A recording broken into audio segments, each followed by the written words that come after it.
When the market crashed in 2020, how did you feel? Did it make you anxious? Did your investments take a nosedive? Did you sell your holdings in a panic thinking the market will never recover? The market returned to its pre-crash level by November 2020. And those who sold their investments in a panic suffered a permanent loss of capital. Those who stayed invested and continued investing were able to become wealthier than before. If you don't want to be an emotional investor, you need a plan that will act as a beacon guiding your investing journey.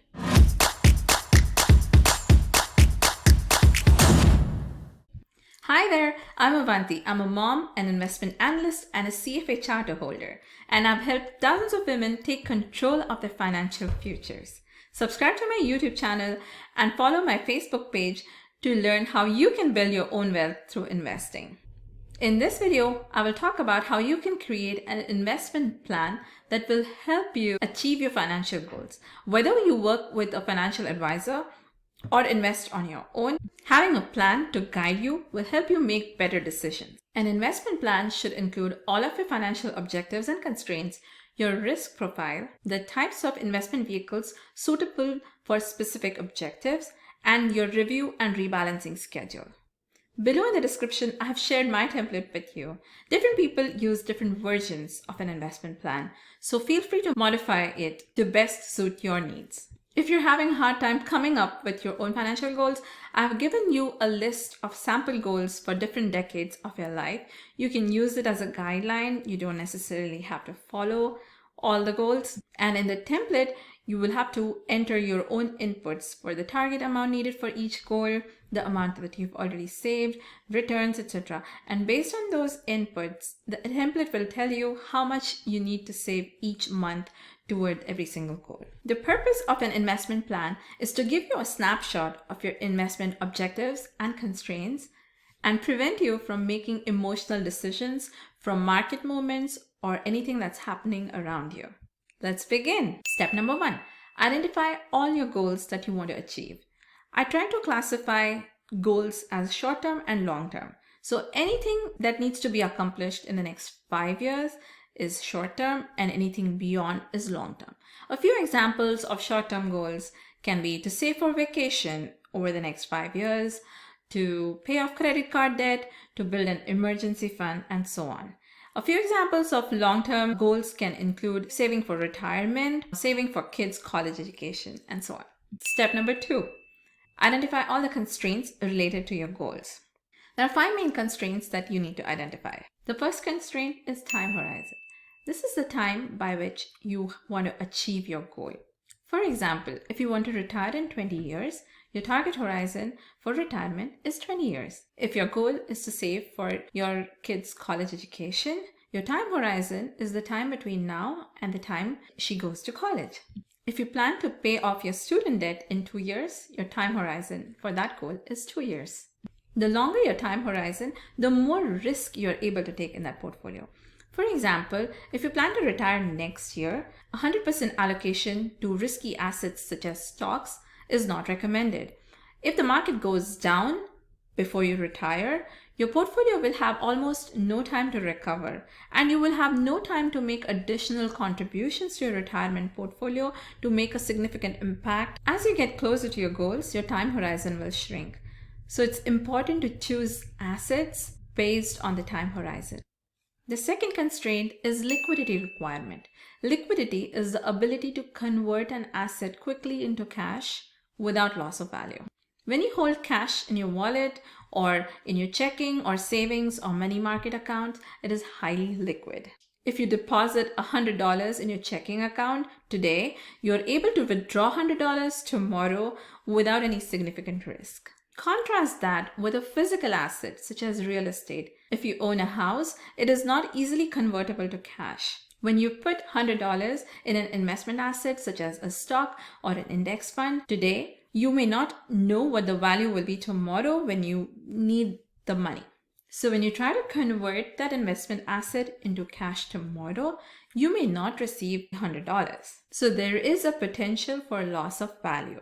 Large cap US stocks are liquid in that you can trade them on the exchange, but there's always a potential for loss of value and you may not be able to recover the same amount you had invested. So go back and look at your financial goals and determine if they have a high or low liquidity requirement. For example, if one of your goals is to save for a down payment on a house and you plan to purchase a house in the next 2 years, it may not be the best idea to put the amount that you're saving for the down payment in the stock market, which can go up or down over the short term. The third constraint is taxes. Taxes can reduce the total investment return that you generate in your portfolios. So if you're saving for retirement or college education or health savings, you may be able to choose tax advantaged accounts that will give you some tax benefits. The fourth one is legal or regulatory constraints. So for example, if you have a 401k account through your employer, the government imposes certain restrictions on how much you can contribute. So for example, in 2022, you can only contribute up to 20,500 of your individual money to your 401k plan. Or as an American citizen, for example, you cannot invest new money into countries like North Korea.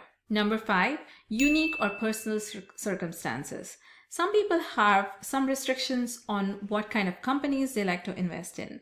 So for example, some people will not invest in companies that manufacture or sell guns or tobacco or any non-ESG type of companies or companies that do animal testing. As you add any unique circumstances or constraints to your investment plan, the cost of owning and managing a portfolio may go up. Again, I'm not saying that you should or shouldn't have any unique constraints, but make sure that you do understand how much it will cost you in the long run to have these constraints. This video right here will tell you how seemingly low mutual fund fees can hurt your investment assets by a sizable amount. If you like what you heard so far, please smash the like button. And if you haven't already, subscribe to my channel so you get access to all my latest videos. Also, if you're watching me on Facebook, don't forget to follow my page. I post a new video every week. And to help you better allocate your income, I have linked my personal budgeting worksheet in the description below. So don't forget to grab that. Okay, we are 2 steps down. Step number 1 was to identify all your goals. Step number 2 was to identify all the constraints as they relate to those goals. Step number 3 is to determine the kind of strategy each goal should utilize. There are 4 broad investment strategies to consider. The first one is capital preservation. It should help you maintain purchasing power of your assets without a significant upside. It's a perfect strategy for near-term liquidity needs. For example, if you have a child going to college next year, you wouldn't want your 529 plan to lose its asset value. However, if college is 15 years away, you would want to invest in strategies that will help the 529 assets appreciate in value. The second strategy is capital appreciation. It should help your assets appreciate over the long run without providing any current income in dividends or interest. This is perfect for someone who has a current steady source of income but wants to invest for retirement, which may be years away. The third strategy is current income and is perfect for retirees with no current source of income. It should help provide for income through interest and dividends. Finally, the total return strategy, which is similar to the capital appreciation strategy but also provides some amount of current income. It could be used by early retirees who are still employed in a part-time capacity, so they need some amount of current income, but they still have a long time in retirement and want their assets to grow. Step number 4, determine how much you need to put towards each goal every month in order to accomplish your goal by the target horizon. If you haven't grabbed my investment plan template yet, go grab it now. And if you have any questions, leave them in the comments. I promise I will get to them as soon as I see them. You can download the template and save it as an Excel file on your local drive. So when you fill out all the information, the goal information, the constraints, the sheet should automatically tell you how much you need to save towards each goal. Now, don't fret if you see an amount that seems unreasonably high. You can always make adjustments.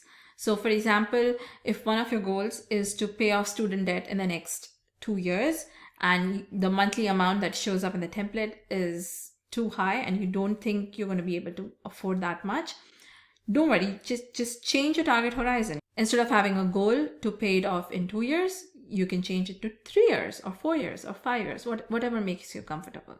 Once you've completed the exercise, you can now prioritize and reprioritize your goals. Make sure to have some consistency in putting money towards those prioritized goals.